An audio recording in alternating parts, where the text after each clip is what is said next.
Existe coisa melhor do que receber flores inesperadas? Existe maior prazer do que a leitura de um bom livro?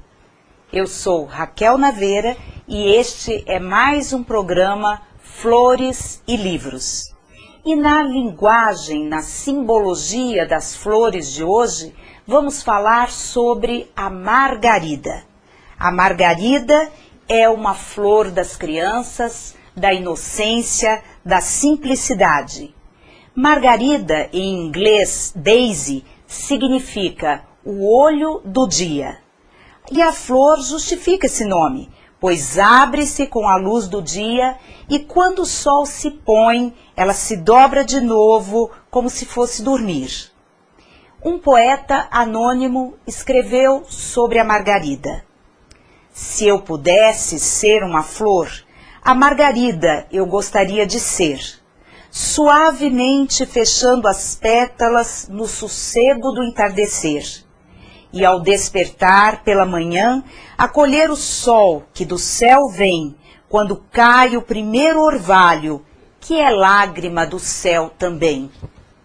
E são assuntos do programa Flores e Livros de hoje.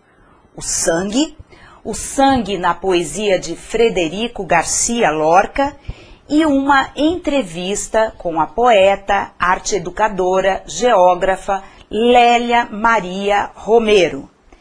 Também presente nos nossos estúdios, Letícia Naveira, cantora, compositora, acadêmica de cinema, que vai cuidar da parte de interatividade. Você já pode participar do nosso programa enviando a sua mensagem, o seu e-mail. O sangue simboliza todos os valores solidários com o fogo, com o calor, com a vida, tudo que tem relação com o sol. A esses valores associa-se tudo que é belo, nobre, generoso, elevado. O sangue é o veículo da vida. O sangue é vida, é o princípio da geração da vida. O sangue das chagas de Cristo é a bebida da salvação, do sacrifício supremo e da imortalidade. O sangue do nosso corpo é calor, é mente. O espírito é sopro e luz. O sangue é o veículo também das paixões e da alma. No cristianismo, o coração, bomba de sangue quente, é a fonte do amor, da alegria, da tristeza e da compaixão. O coração de Jesus é muitas vezes atravessado por flechas ou coroado com espinhos, gotejando sangue divino sobre a humanidade. Sangue é fogo celeste. E no próximo bloco, indicações de livros de Frederico Garcia Lorca, o autor de Bodas de Sangue.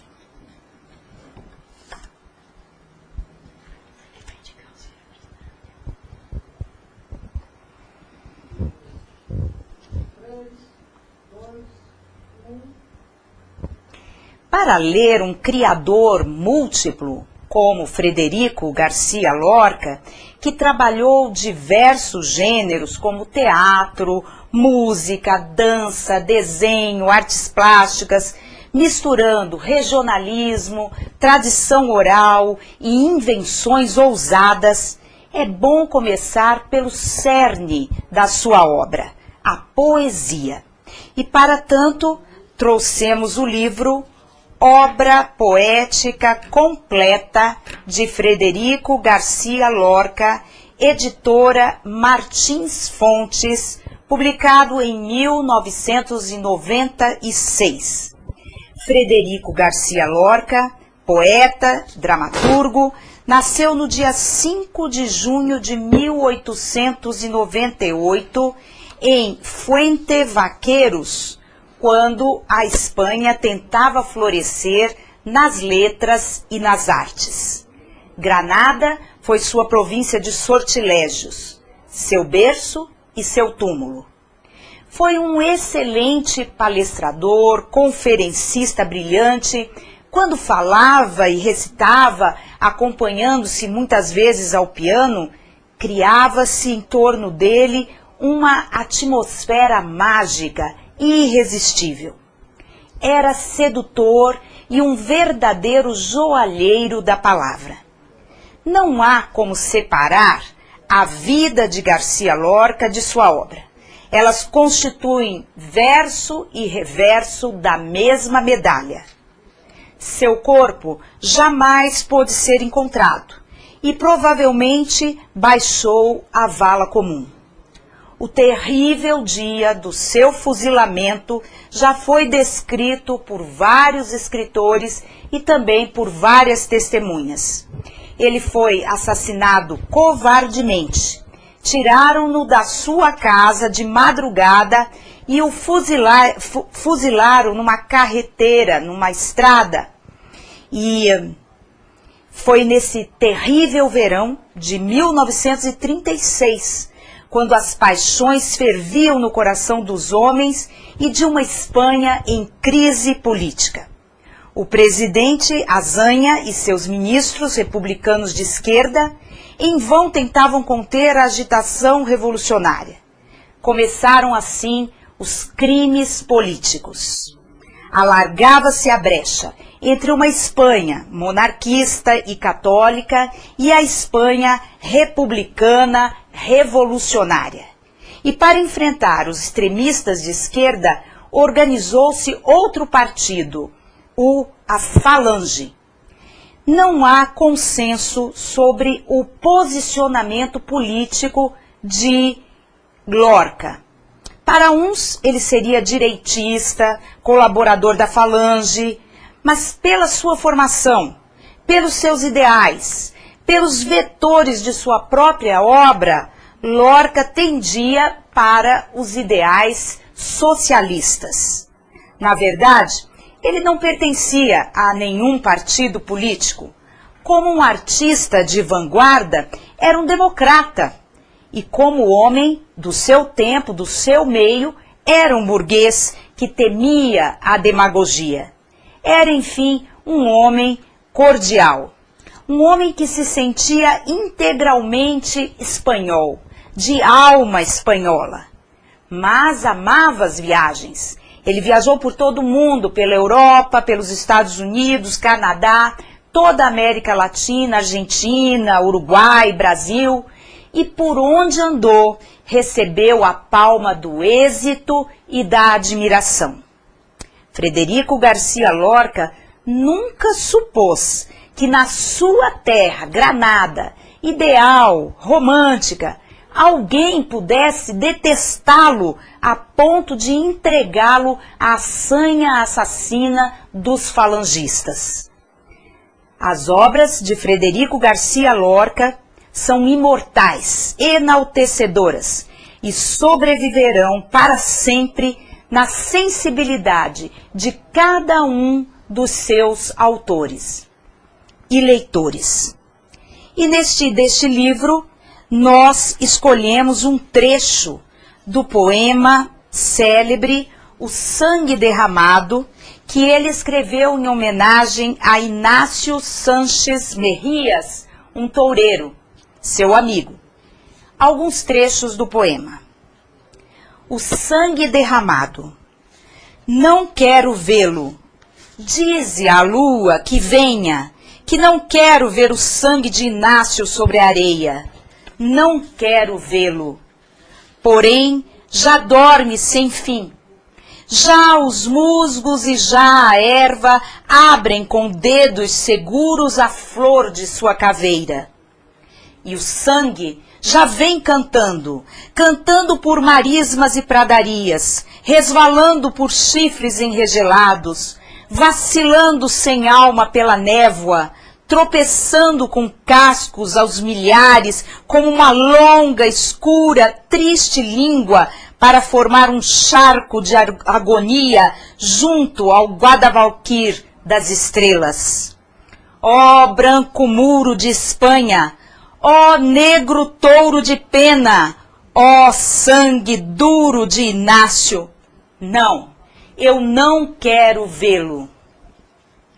E deste livro antiquíssimo, já sem capa, que se chama Frederico Garcia Lorca, livro de poemas, canções e outras poesias, da editora Biblioteca Manancial, marcamos vários poemas de Lorca que falam sobre sangue, como neste trecho de Elegia a Dona Joana a Louca.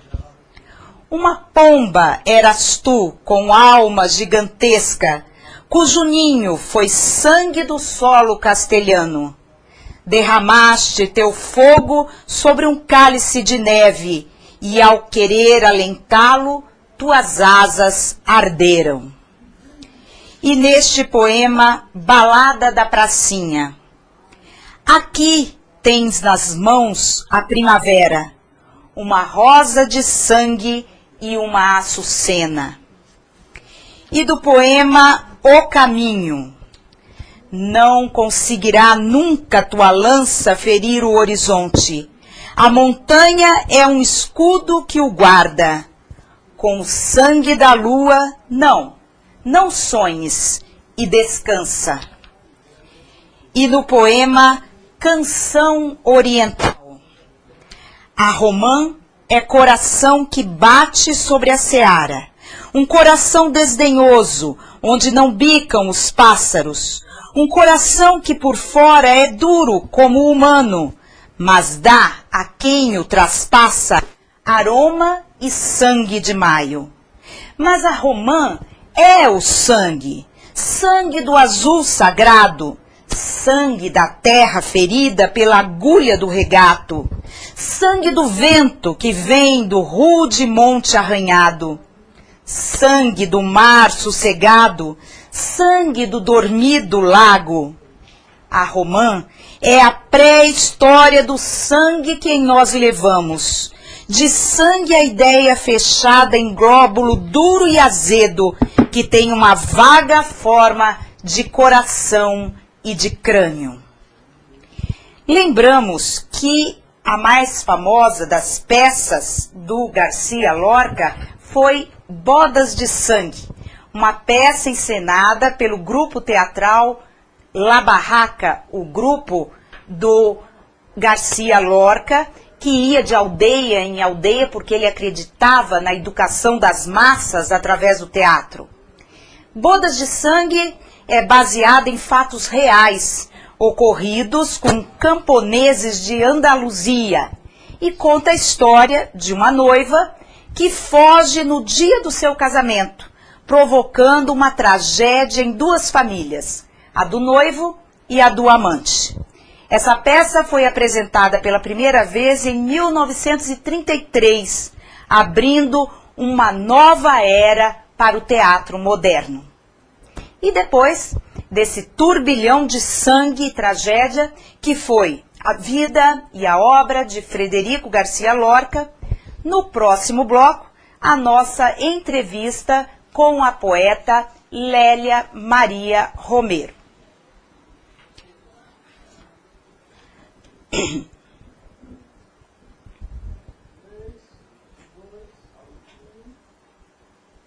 A nossa entrevistada de hoje é a poeta, a geógrafa, arte educadora Lélia Maria Romero, que também promove vários eventos culturais aqui em São Paulo. Lélia, você que é autora do livro Andaluza, uma referência à Andaluzia, além desse elemento sangue tão presente na obra do Frederico Garcia Lorca, quais seriam outras temáticas recorrentes na obra desse autor?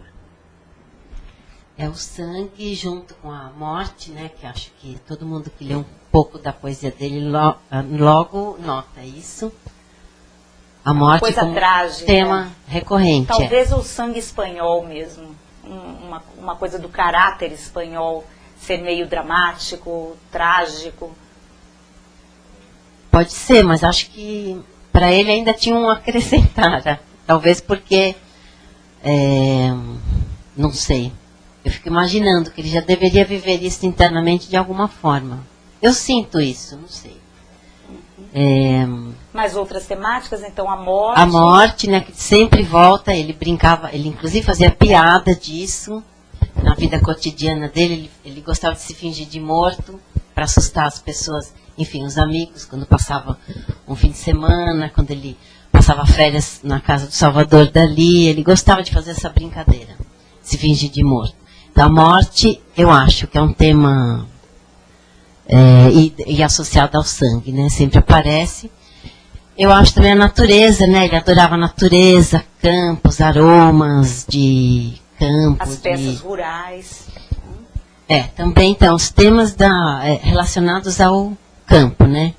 Como isso que você comentou, da Bodas de Sangue, era algo que aconteceu no interior, né? No campo. E a água, também a água, eu vou atrás da água nos poemas dele. Inclusive, assim, porque eu penso que a água é o que leva, é o que ninguém barra a água, né? De uma forma ou de outra, ela vai. É sangue e água. Sangue e água. Já estão chegando os e-mails. Letícia, por favor. Já chegou um da Bárbara Soares, do Espírito Santo, e ela está perguntando assim, para quem está iniciando a ler a obra do Garcia Lorca, qual texto ou livro que você indicaria para uma primeira leitura, assim? Olha, eu acho assim, que se gosta de poesia, por qualquer parte. Porque pela poesia mesmo. Pela poesia dele, pela poesia, mas quem gosta de poesia se encantaria tanto com esse jovem Lorca, que foi esse que você leu, os primeiros, né, das canções e primeiros poemas, e como se encantaria, e ficaria mais deslumbrado ainda com o que vem depois, o Romanceiro Ritano, poeta em Nova York, e o Pranto por Inácio Santos Mejía. E agora, para quem não é tão ligado à poesia, acho que poderia começar por aqueles que vão direto na veia. Ou seja, na minha opinião, o Romanceiro Ritano, o poeta em Nova York, e Pranto por Inácio Santos Mejía. Falando dessa coisa da morte, o Garcia Lorca, ele estava em Madrid naquele verão de 36 e ele retorna para a sua cidade de Granada, ou seja, ele retorna para a morte. Você acredita que ele tinha o pressentimento de que ele seria morto ou que talvez ele se sentisse protegido por sua terra? Como que você tem uma visão disso? Eu acho, né, a gente hoje aqui especulando. Né, eu acho que poderia ser as duas coisas. Eu acho que tanto ele sentia isso, que a Granada da infância dele, da juventude dele, enfim, o berço dele, né, pegando todos esses símbolos da mãe, da terra em que ele nasceu, onde ele pisou pela primeira vez, enfim, teria essa associação. Como também, né, como eu já disse, essa vivência interna que ele tinha da morte, né? Parece que... Uma atração. Parece assim, que para ele talvez a morte sempre se avizinhava. Poderia ser como piada, como brincadeira, como tema, não é? E por que não? Ali a cultura andaluza, né, é muito ligada a esse fio da tragicidade, né? Eu acho que, não sei, eu tenho a impressão que sim, que de alguma forma ele sentia, talvez não fosse claro, né? Uma pessoa escreveu aqui, até agora, Pietra Amadeu de São Paulo escreveu, vocês achavam que ele brincava com a morte porque era um jeito de tentar aceitá-la? Tantas pessoas fazem isso para superar, né, o medo da morte, então acho que de repente sim. era Sempre. Uma desmistificação. É, uma desmistificação para conviver com isso, porque é engraçado, né? Alguém que se passa por morto assim várias vezes para assustar os outros, e depois ele ficava imóvel algum tempo, e teve uma vez que até a irmã dele se assustou muito, foi o que eu li, porque ele não saía de lá, porque ele queria que alguém fosse, e quando alguém dizia, para com isso, o que é isso? Então, ele levantava as gargalhadas. Então, eu acho que sim, é uma forma de, talvez, superar ele mesmo, brincar com aquilo que ele deveria sentir muito dentro dele. E a sua né? veia teatral, porque a poesia de Garcia Lorca é importantíssima, mas acredito que a arte na qual realmente ele se realizou foi o teatro. E há uma junção entre a Lélia, que é uma arte educadora, e esse Garcia Lorca, também educador através do teatro. Eu gostaria que você falasse um pouquinho disso.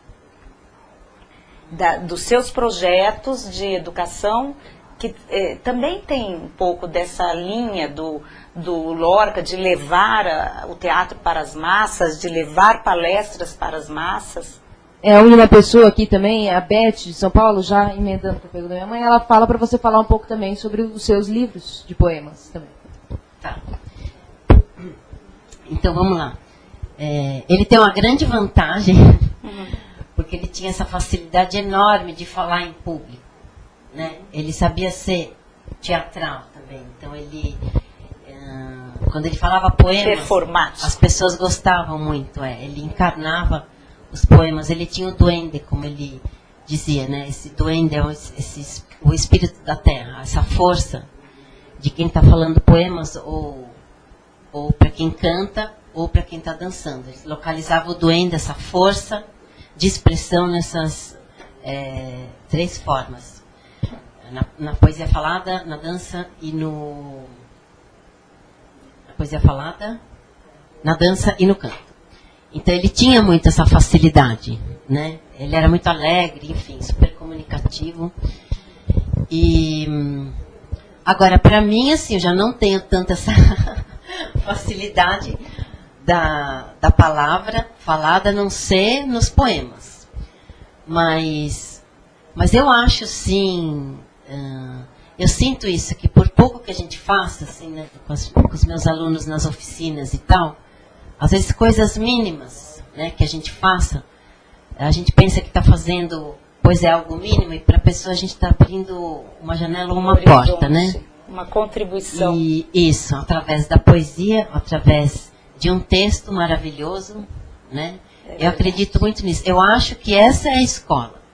Letícia, por favor. A Raíssa Matos, ela perguntou aqui, que ela adora o Garcia Lorca, gosta muito de poesia, de conhecer poetas.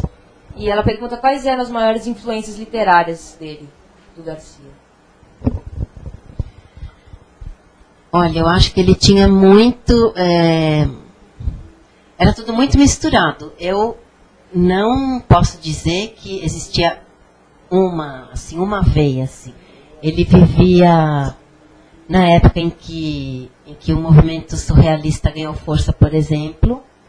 Ele tinha um traço aciganado, digamos, né? Sobretudo no Romanceiro Ritano. Mas ele era de tradição oral mesmo. Isso, mas ele sempre deixou claro que ele não tinha nada a ver com cultura cigana, nem era cigano, nem tinha sangue cigano. As pessoas gostavam de perguntar isso. Mas, ao mesmo tempo, tudo isso estava dentro dele, porque ele era andaluz e estudava na Andaluzia. Né? E ele gostava muito de Antônio Machado, um poeta contemporâneo dele. O cinema de Buñuel. O cinema, sim, também. O cinema... ele falava muito de Gôngora e de Rubem Dario. Eu acho que talvez... certo ar barroco na sua poesia. Em algum momento, ele adorava Gôngora e Rubem Dario.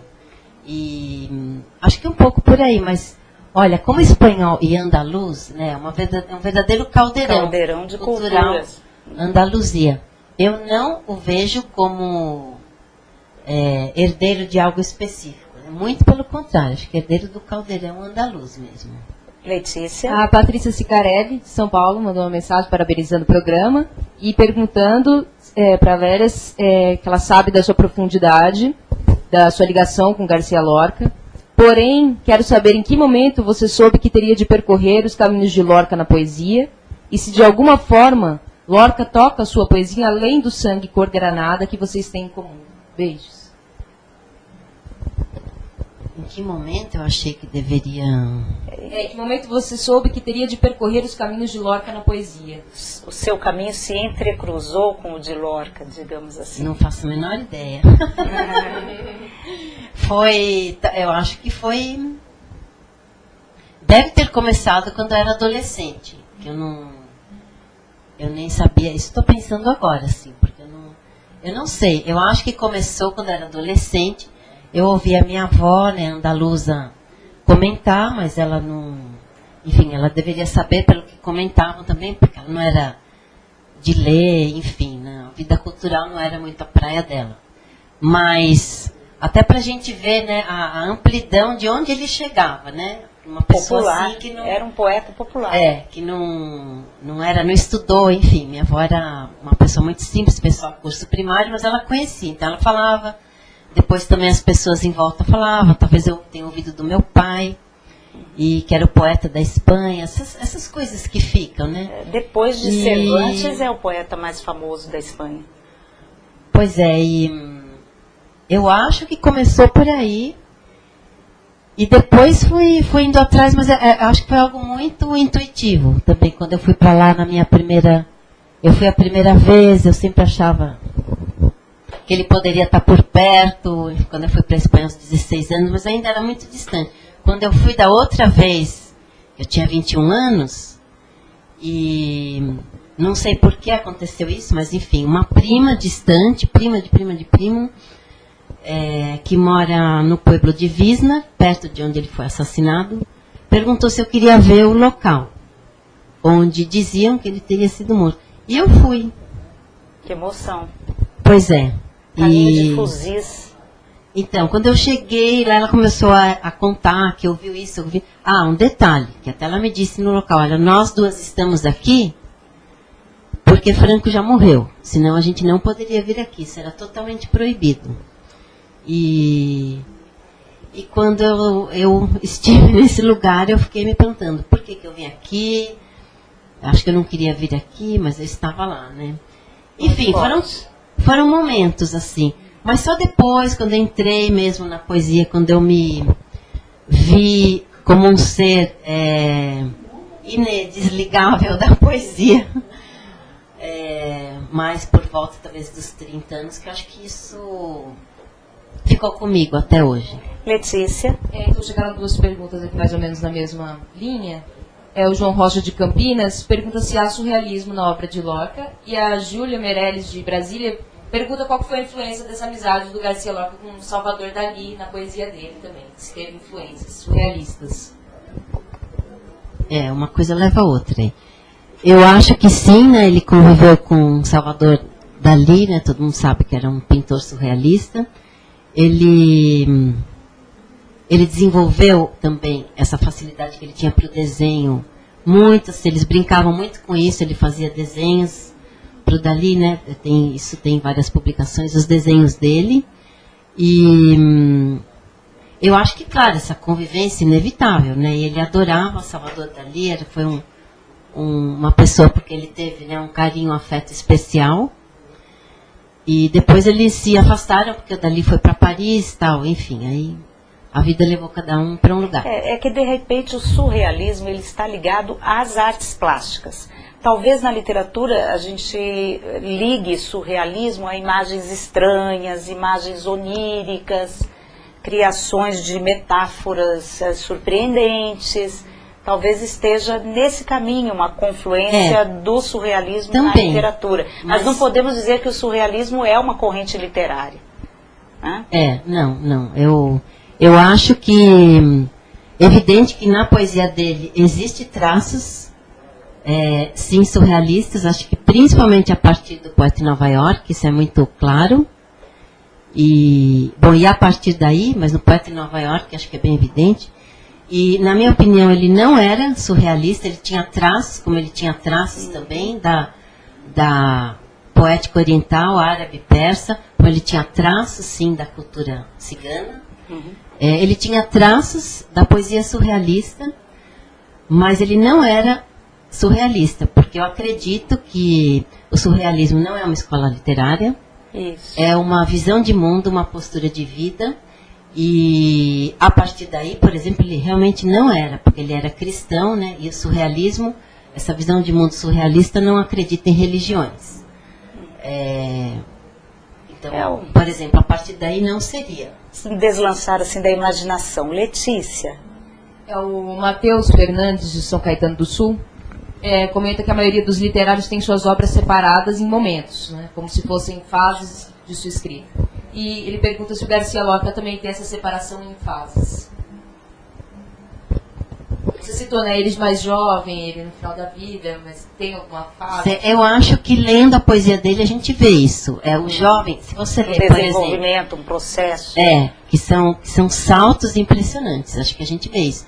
Quem lê o Poeta em Nova York e fica impressionado com aquela poesia que ele conseguiu fazer, né, num lugar assim tão avesso à realidade dele, né, ele, na Nova York, depois do crack da bolsa, né, o que a gente lê ali, imagina como é que aquilo foi bater dentro dele, né? Foi um ele choque. Que era um andaluz, né, do campo de uma cidade, enfim, que não era uma capital, e depois de ler o Poeta em Nova York, por exemplo, vai ler as canções, né, ele jovem, a gente vê que é muito, muito diferente. No entanto, se a gente começa pelas canções, a gente vê, bom, aqui tem um poeta próspero, né? Vamos ver o que ele fez depois. Aí chega no romanceiro Ritano, sim, esse realmente é um poeta.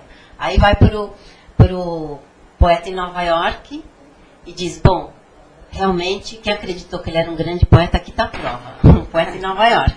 Isso. Né? E daí que é aquele choque cultural com o mundo urbano, o mundo da máquina, do começo da máquina, vai engolir os valores humanos. Ele tem uma visão profética desse engolir valores humanos através da máquina.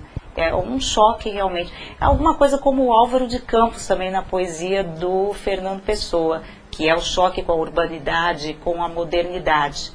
Letícia. Então, deixa eu ver, tinha uma outra,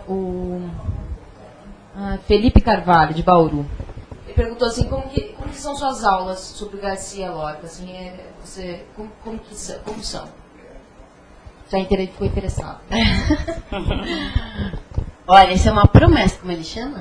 Felipe Carvalho. Felipe, isso é uma promessa. Porque eu não dou aula sobre ele, eu coordeno oficinas de escrita criativa, né, para ajudar as pessoas a ter fluidez de redação.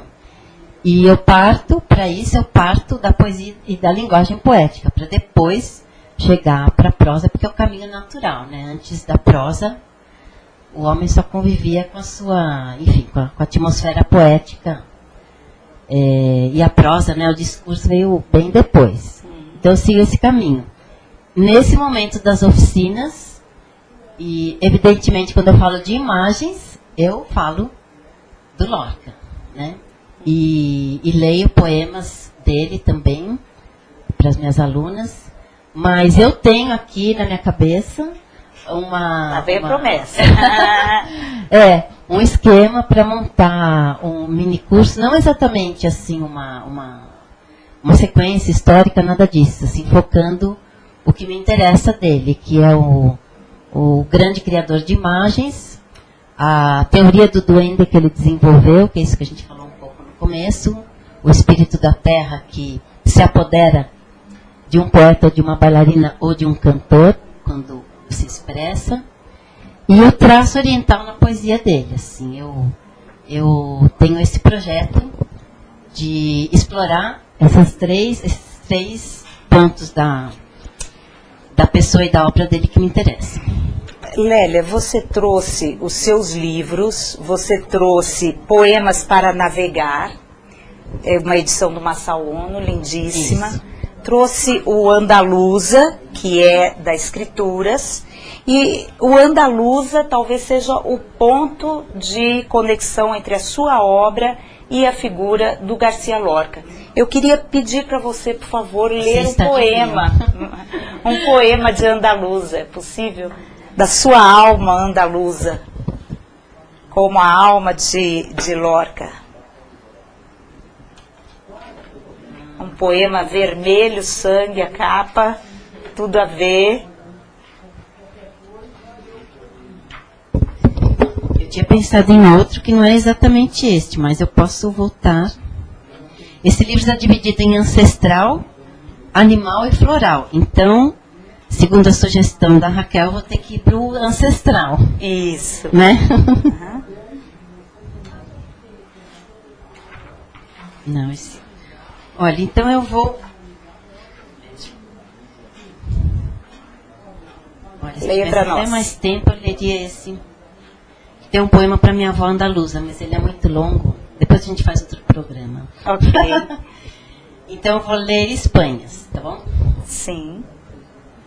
A Espanha é boca ancestral, boca de funda voz, das gargantas de Altamira, posta nas rodas do canterrondo. A Espanha come o sacrifício do Miura, que excita as mulheres de Picasso. A Espanha é boca que devora a mãe de Garcia Lorca. A Espanha devastou os pesadelos de Goya, séculos mouros e gitanos, e a paixão, la passionária, consagrada no altar e no sexo das mulheres mortas pelo segundo mandamento. A Espanha é a virgem na boca das Madalenas, e antes que a água afogue meus punhos, ouça a Espanha das muitas bocas, no duelo que se trava entre o cravo e a espada, na ponta do chifre do touro.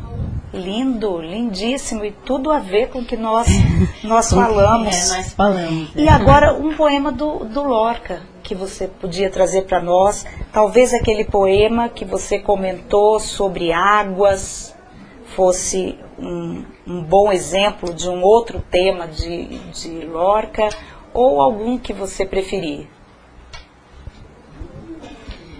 Eu vou juntar as duas coisas, um que tenha as águas e que também tem a ver com isso que me interessa nele, que é o traço oriental, né, árabe e persa na poesia dele.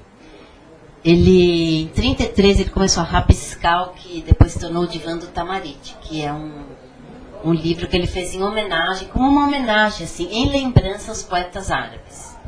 E quando eu falo árabe aqui, deixa bem claro, é o árabe do Al-Andalus, tá? Dos 8 séculos da presença árabe na Espanha, não é o árabe de outro ponto do mundo árabe. É o árabe que entrou na Península Ibérica. É o árabe do Al-Andalus, do século VIII ao século XVI. Então, essa é desse árabe que eu falo, tá? Quando eu falo deste traço.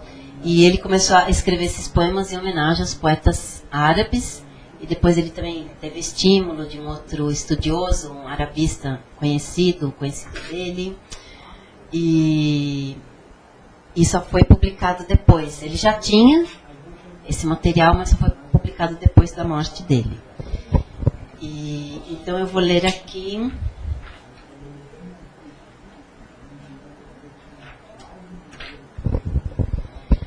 A cacida do ferido pela água. Tá bom? Isso. Quero baixar ao poço, quero subir os muros de granada para olhar o coração varado pela punção escura das águas. O menino ferido gemia com uma coroa de escártia. Tanques, cisternas e fontes levantavam ao ar as suas espadas. Ai, que fúria de amor, que fio feridor, que noturno rumor, que morte branca. Que desertos de luz iam afundando as areias da madrugada. O menino estava só, com a cidade adormecida na garganta. Um repuxo que vem dos sonhos o defende da fome das algas. O menino e sua agonia, frente a frente, eram 2 verdes chuvas enlaçadas. O menino se estendia pela terra e sua agonia se curvava. Quero baixar ao poço, quero morrer a minha morte aos golpes. Quero encher o meu coração de musgo para ver o ferido pela água. Lindo. Ferido pela água. Ferido pela água. Letícia, uma última pergunta. Posso falar uma coisinha? Pois não. Esses 4 primeiros versos, quero baixar ao posto, quero subir aos muros de Granada, estão numa placa em Alhambra, em Granada, no Palácio de Alhambra, em comemoração ao centenário dele, em 1998. Lindo. Letícia, uma última pergunta dos internautas. A Fabiana Vilela, do Rio Grande do Sul, está perguntando se você dá oficinas. E até emendando com uma outra pergunta que a Patrícia mandou, se você vai fazer sarau com poesia do Lorca, como já fez de outros poetas. Então, acho que vieram 2 perguntas já assim. E ela pergunta também se você dá oficinas, a Fabiana Vilela, e se é necessário nascer com esse dom ou se ele pode ser aprendido para escrever. Lélia, você não vai escapar, vai ter que fazer agora uma leitura de poemas de Lorca, uma oficina de Lorca, depois do nosso programa. Então, vai ser ótimo, né? Grande estímulo. Bom, você vê se eu esqueci de alguma coisa. As oficinas. Sim, de oficinas de escrita criativa, né? Como eu já comentei, partindo da linguagem poética para prosa. E agora sim, pretendo fazer, eu já fiz, já falei poema só do Lorca, já falei uma vez com Cláudio Willer, como convidada dele. E eu gostaria, sim, de fazer, vamos ver, agora a gente tem que ficar em contato, né? Ok, vamos trazer essa notícia. E aos saraus, que eu também faço isso, faço as oficinas, organizo saraus temáticos, já fiz de poesia árabe, de poesia persa, e... Sobre o Irã, recentemente. Sobre o Irã, também é outra coisa que eu faço, assim, organizar um evento... chama Viajarte, que tem o meu projeto Narrarte, que se divide em 3 partes. O Narrarte são as oficinas de escrita, o Poemarte são os saraus temáticos, e o Viajarte inclui isso, que é um evento em que eu convido pessoas que já foram para um lugar, em geral, ou pouco visitado, enfim, o que traz muita curiosidade, como o Irã, né? Esse recente foi sobre o Irã. E convido pessoas para falar sobre o lugar, tanto sobre a sua viagem, como, enfim, coisas que as pessoas já sabiam antes. Então, houve uma pessoa que falou da Grande Pérsia, né, que era o antigo Irã, e o Irã contemporâneo. E, ao mesmo tempo, falando das suas experiências de viagem. Então, essas são as coisas que eu faço e espero, sim, fazer um sarau. Sobre o Lorca. Só sobre ele. E aí a gente dá notícia no programa. Isso. Lélia, agradeço muito sua participação e quero lhe oferecer essas margaridas. As flores. Isso, como uma lembrança do nosso programa. Muito obrigada pela sua vinda e nós vamos passar aos nossos recados, lembretes, agradecimentos e notícias. Há ainda tempo de você retomar seus estudos neste 2º semestre.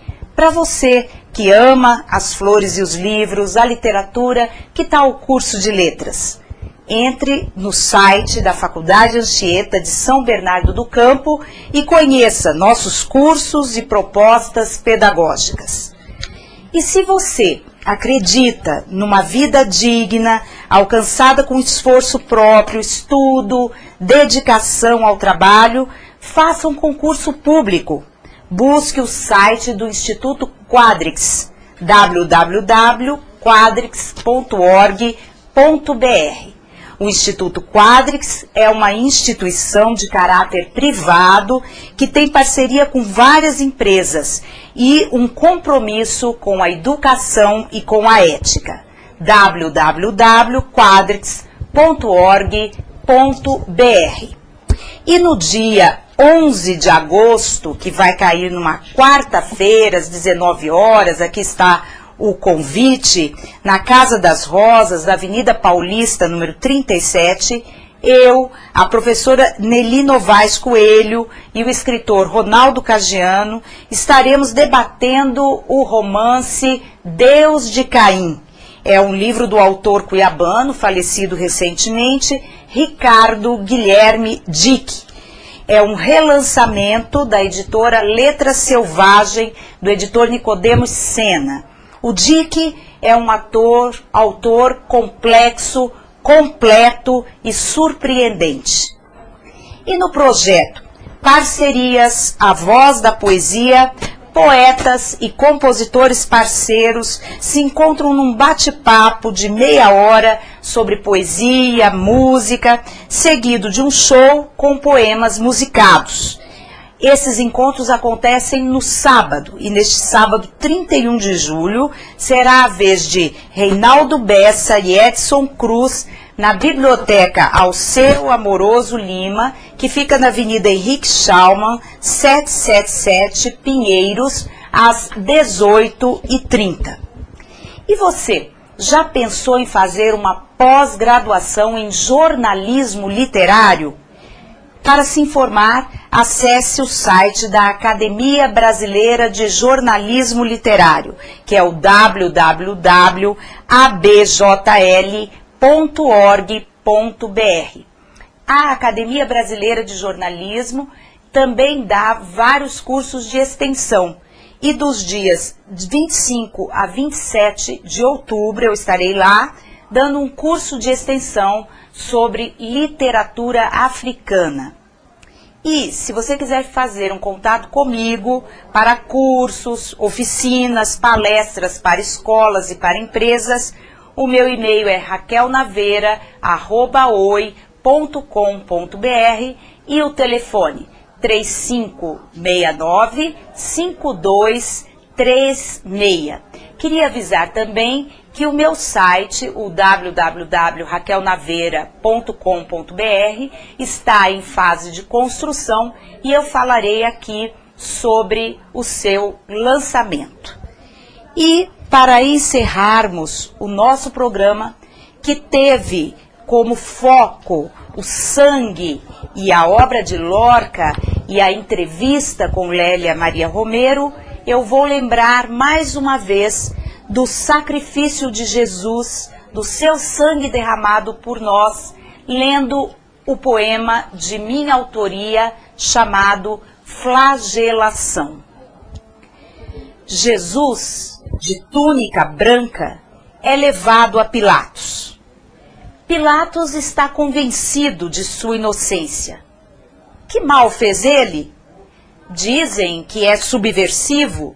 Que se entendam os sumos sacerdotes, os escribas, esses judeus. Ele, Pilatos, o romano, não tem nada a ver com essa gente, seus costumes, suas escrituras, sua religião sem deuses. Que se entendam. Onde está a toalha de linho? A ânfora com lavanda? Quer lavar as mãos, ter as mãos limpas, que açoitem o infeliz. Despem a túnica. O corpo de Jesus é belo. Recostam-no à pilastra. Vibram os chicotes, os látegos, as correias, as cordas, as tiras de couro. Vibram em ríspidos estalos, como o vento açoitando árvore, como o mar espumando em navio. Vibram com pancadas, golpes, zunidos de cipó, e a carne vai se abrindo, como uma fruta, toda ferida, magoada, pungida, esponjosa, virou pasto, campo devasto, assolado de sangue. Corja de abutres, pedem para crucificá-lo. Que mal fez ele?